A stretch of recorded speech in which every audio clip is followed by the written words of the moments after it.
Hi there. My name is Caleb Posey. I am a board certified music therapist and a graduate student based in Lexington, Kentucky, in the United States. I'm so excited to be sharing my graduate thesis with you all today. It is still in progress, but I think it's a really interesting and exciting topic. So I just really wanted to get this out there, even though I don't quite have the results yet. Um, but the name of my study is More Than Shave and a Haircut, an adapted multiple case study exploring the relevance of humor in music therapy practice with older adults. So this is um, my poster that I'll kind of come back to and break down after um, further defining music therapy for you all, since you may not be familiar with music therapy already, or maybe you're just curious in learning more about what that means. Um, the idea for this study came from recognizing sort of the sparsity of humor research, especially in music therapy. Um, and I kind of realized how important my sense of humor was to me and my work as a therapist, for connecting with clients, for diffusing tension in the room. Um, so that's kind of where my inspiration came from. And then More Than Shaving a Haircut comes from the well-known, at least in the United States, a musical motif, I guess. It goes shave and a haircut, 2 bits.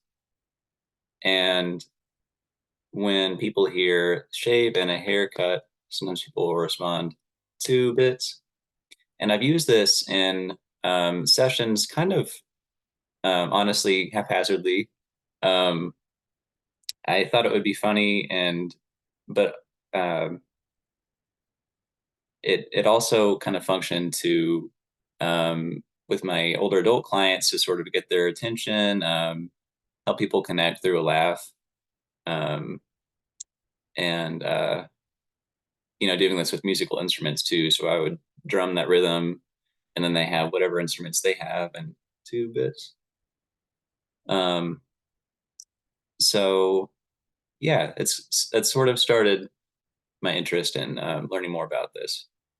Um, and I apologize. It was brought to my attention that that rhythm has different meanings in different countries, and that's really interesting. But some of those are offensive, so I'm sorry if that rhythm is offensive to you and in your culture and your country. Um, so now speaking a little bit more about what music therapy is. So it's been used for healing since ancient times, actually. It goes back to healing rituals as far back as we know of. And then in the United States, it existed before the 40s and 50s, but that was when um, musicians were doing music with veterans who had physical, emotional, psychological trauma from war. And it was a way to give them some support, to relieve them of some of their stress. Um, so that was where the practice started. And then later, we developed a national credential. We have music therapy programs. Um, so to define it further, the World Federation of Music Therapy, which is based in North Carolina, I believe, in the United States, defines music therapy with this definition that I'm going to break down. Um, so the first part is the professional use of music. So as I said, in the United States, there's an MTBC credential. It requires extensive training, clinical training, and musical skills to acquire it. So I work under the American Music Therapy Association and the Certification Board for Music Therapists, providing my certification. Um, it's important to note that music therapists don't own music, and we don't um, pretend that we own music. We actually can help consult with other professionals in the way they use music, like physical therapy, occupational therapy, speech, nursing, other areas. But music is our sort of our primary training, our primary medium that we do therapy through. And then its elements as an intervention. So, for example, I might be co-treating with a physical therapist to support gait training with somebody with Parkinson's, for example. So I might use live or recorded music with a really clear beat that matches the walking speed that the client or patient should be going.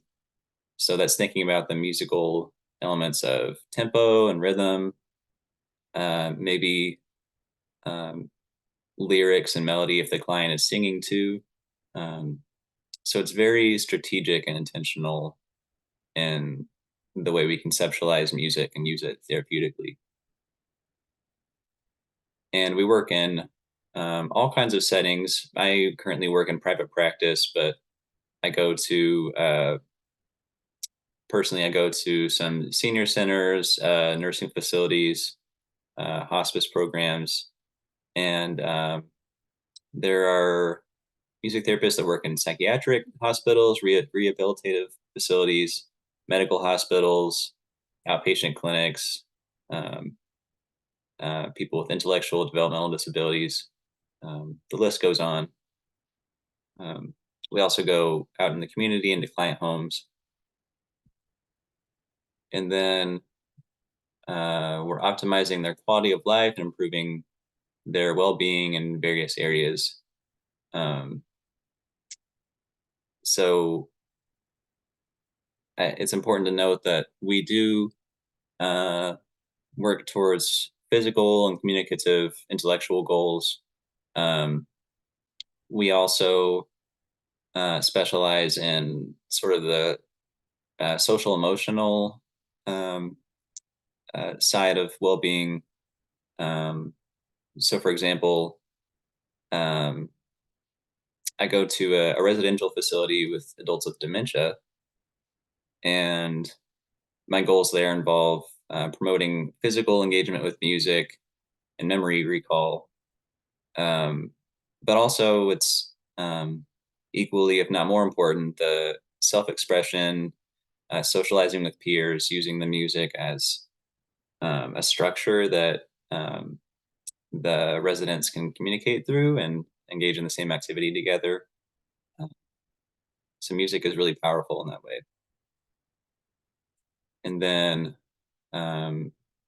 research, practice education, and clinical training are based on the cultural, social, and political context they're in. So I work in the state of Kentucky in the United States, which is very different culturally and legally from other states in the US or even other countries. So it's important to note the licensure is different depending on what country you're in, or there's state licensure in several countries in the US, but not currently in Kentucky. So that's something we're hoping to work on. That's a little bit about music therapy. If you'd like to learn more, you can talk to me in a breakout room, email me using my email in the poster, or you can learn more at the World Federation of Music Therapy website at wfmt.info. So over to the poster. The background here, first focusing on humor. There's been an emphasis historically on cognitive parts of humor. And I said, but not social or emotional aspects, but I guess there's less emphasis on those sides from at least what I've seen in the literature. And research on laughter as medicine is emerging. So originally this was sort of not very well documented in the research literature on humor. But evidence has been growing over recent years.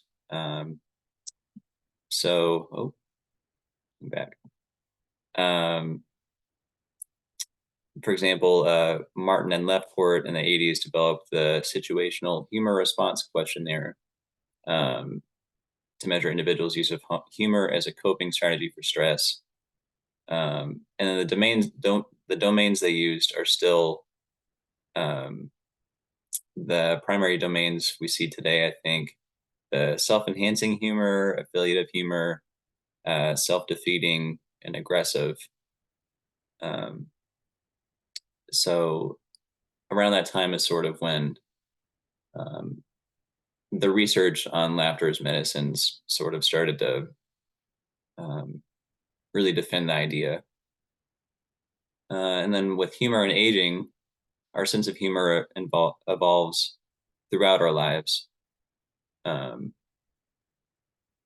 So, we have within our first year of life, humor develops. We start to laugh, showing some signs of true humor later in the first year.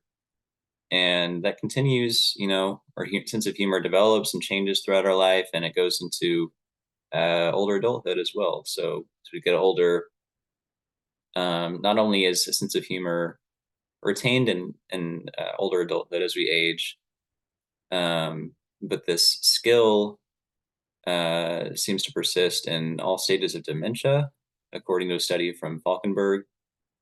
And it may even be a communication strategy for individuals with dementia.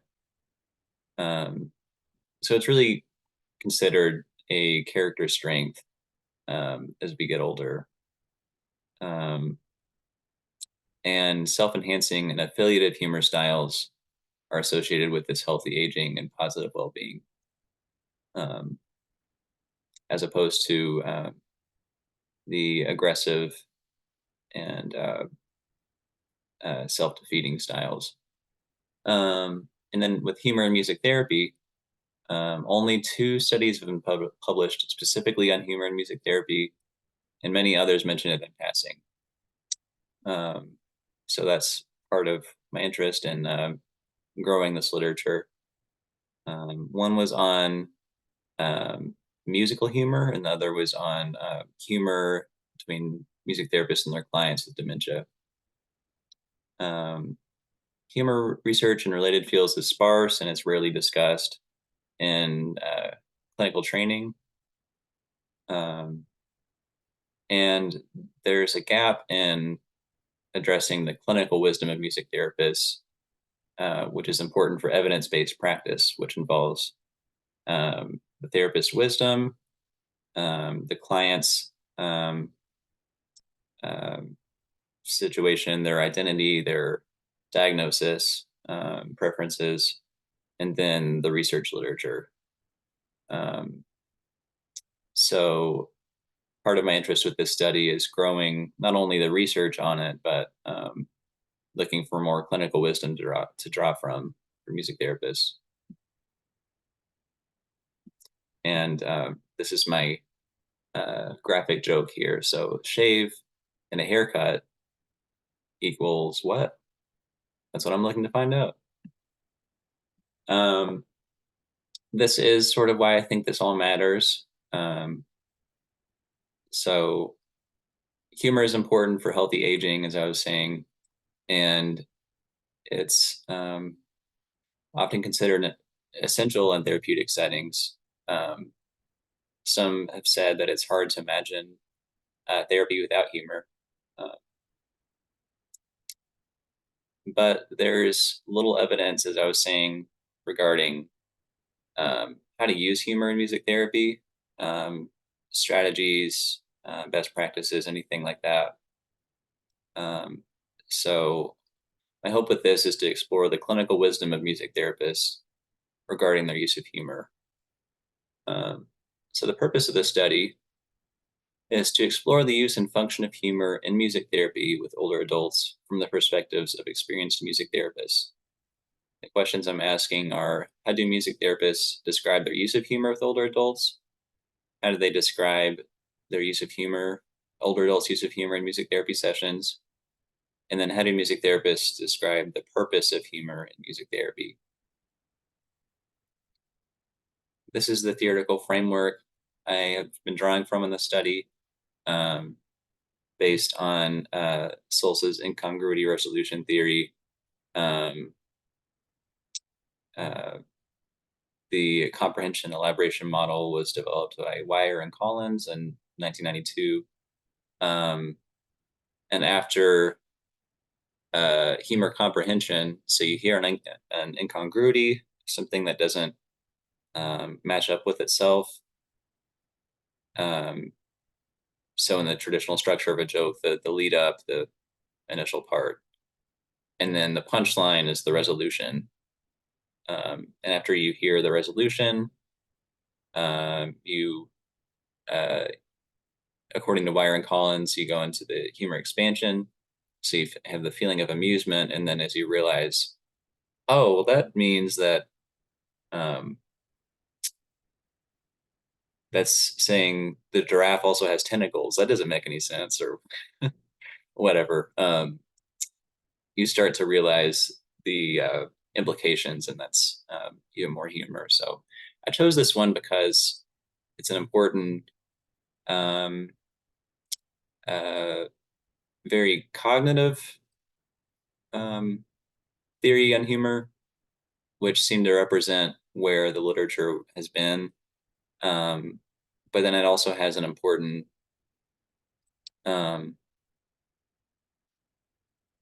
emotional side to it too, which the feeling of amusement, which leads into the social part of it, and um, especially in music therapy, I think the social and emotional part is what I'm interested in learning more about.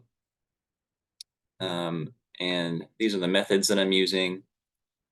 Um, so I have interviewed 4 music therapists, and I'm still in data collection and analysis right now. The eligibility, I was looking to have music therapists that were experienced with older adults in recent years. So they are credentialed, at least 5 years of clinical experience with older adults in the United States, making sure it's the same cultural context as myself. And then working full time with older adults, at least 2 of the past 5 years, so recent experience. And then for the purposes of my thesis, speaking and understanding English fluently. And that's part of the adapted part of the study. So this is a term that my advisor developed, an adapted multiple case study. And so I have 4 participants with just 1 interview each. So there's a little bit less data collected than a traditional case study, a multiple case study. I'm still taking the same measures of trustworthiness and things like that, like having a researcher journal, reflecting on my own biases, and um, just thinking through my research questions and theoretical framework while I'm interviewing, developing my study. And then I'm using a semi-structured open-ended interview guide in my interviews. To analyze the data, I'm using Braun and Clark's approach to thematic analysis, where themes reveal themselves during data analysis instead of having my own preconceived ideas of what the data is going to say. And my results are expected in June. So I'm excited to see what those will be. And here are my references. The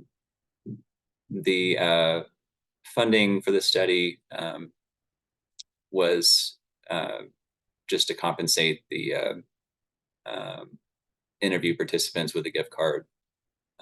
That came from the University of Kentucky. So that concludes my presentation. Please feel free to email me at caleb.posey@uky.edu. I look forward to hearing from you and potentially collaborating in the future. Thank you.